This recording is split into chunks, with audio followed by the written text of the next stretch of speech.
While we see the statement from the EFF on the misuse of the state broadcast by President Cyril Ramaphosa, in the other hand, or in the other side, we see MK party leader Jacob Zuma has accused the SABC of preventing the broadcast of an interview he did on 22 May 2024. So let us listen his words on what he said. While he says something is out of this world, the whole SABC says Zuma must not be heard. This is my country. I belong here. I'm greeting all of you in our beautiful country, South Africa. I thought it was necessary for me to talk to you today about some developments which I believe are painting a very serious picture to the behavior of our country's important broadcasting machines that we have in our country. I had an interview with the SABC on the 22nd, just 2 days ago, wherein they were seeking to have the views from me as a leader of the new party that has come in the country, Umkhonto Wesizwe. I had to express myself in what I know as a democratic country, where there is a freedom of speech. And unfortunately, I've just heard that the SABC blocked that meeting we had with their publishers. This is something out of this world, because South Africa is a democratic country, freedom of speech, everything. But they've decided they cannot broadcast what Jacob Zuma has said. And I think I'm the only one so far that is being blocked by big broadcasting stations. I don't understand what is happening. I last heard this during the days, very hard days of apartheid, where many people were not allowed to speak. They were actually burned, not to say anything, not their views politically in particular. This is surprising. Where is South Africa going? What is happening to our country? Why there are individuals whose views are not allowed to be known by the country, whilst others speak at any given time, whatever they want. This is shocking. This is in keeping with the behavior of our legal experts in the manner in which they do make decisions that are very surprising. And as I've been speaking in few days with few stations, I realized that there is an uncomfortable feeling among other people. Why? Why shouldn't I express my views? Why shouldn't I tell the truth that I know? There is something shocking that South Africa is pulling back to apartheid methods and behavior. The whole SABC says Zuma must not be heard in South Africa. Where must I be heard? This is my country. I belong here. This is surprising. But it is even more shocking that not only the SABC, but the ENCA has done exactly the same on the interview I heard at Nkandla yesterday, which was the 23rd. Again, they blocked what I had given to the colleagues who were in talking to me and asking me questions. Are we going back to apartheid country? What is happening in the country? The reason why I felt I should say something, because if it was just one kind of broadcasting station, I would have said maybe there was a mistake somewhere.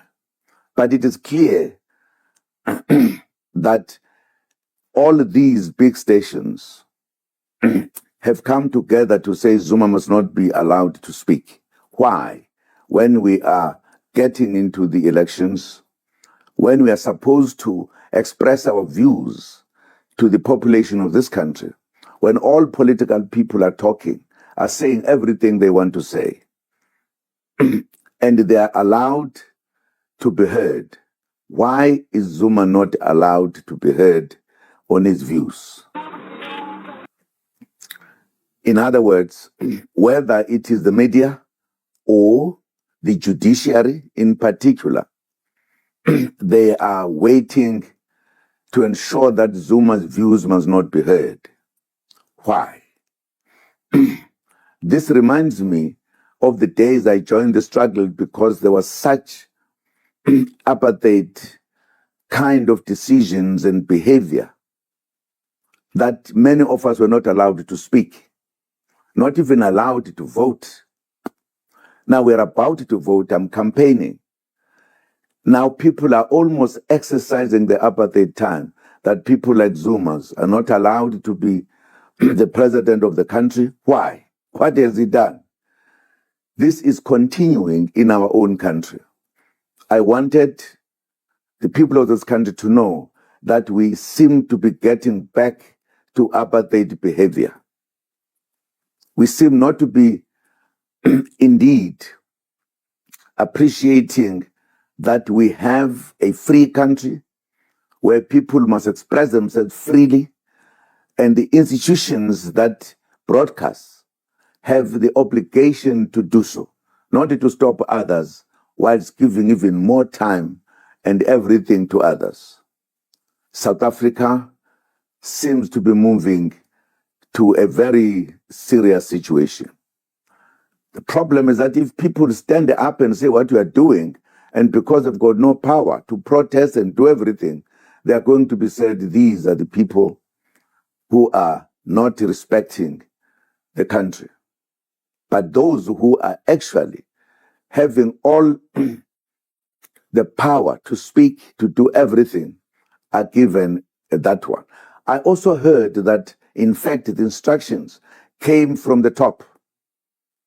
Why is this interference? I believe that as a country, we cannot keep quiet. And that's why I've decided to speak on this matter. I disagree with it. I think it is a difficult kind of thing to understand and to believe this was the South Africa with the democracy that everybody has been saying is number one democracy. Is there a democracy? Is there a democracy that if you form a party and you do so because you are saying we are not happy about how the country is going, you want to put a better kind of South Africa, and you are being punished on the law that talks about if you have taken 2 terms, you are not allowed to come back to be the president. Me, I did not finish my 2 terms. There was interference. So that part of the law should not apply on me. That's one thing. But the second thing, I did all of that when I was a member of the African National Congress. I don't know what the law says if I establish my own party, a new party that has never been there before. and I say I want to lead that party to become the president and change the wrong things of this country. I don't know where is the law that says so, because I've never come across it, that if you come up with a new party, therefore you are a new kind of a president of a new party, but you are not allowed to do so. I don't understand. This seems to be getting worse to what used to happen before the freedom of South Africa. I think all of you should look into this. You should not ignore it, because it can take us very far. I have an experience why I'm talking. An experience that I went to prison when I have never had a trial. It has never happened in our country. It was a first. Precisely because I disagreed with what was being done by those who were given an opportunity to take decisions about things here, particularly from the legal system. They were angry, the judges, took me to prison. I served 15 months. And who had put the case? It was the man who is in charge of the toppest part of our legal system in South Africa, the Constitutional Court. They were instructed by their chief, who was a chairperson of an institution that had been established to deal with the matters of corruption or whatever. I said I would not allow him to ask me questions, because he would not be good for that, because he would feel uncomfortable when we talk, me and him. And I thought he was not going to be the kind of a man who will do what he was supposed to do. He will be biased. He argued with me and got angry and charged me straight to the Constitutional Court. Instead of correcting him, they went on. They ended up charging me, and I served. I'm even in the apartheid days, that kind of judgment was never heard. We are in trouble. We are going to get into trouble. So please be aware. Do not allow this to happen in our country. We must stop it. I just wanted to convey this to all of you, that we are in trouble. Some of us are in more trouble than others, but it must not be allowed.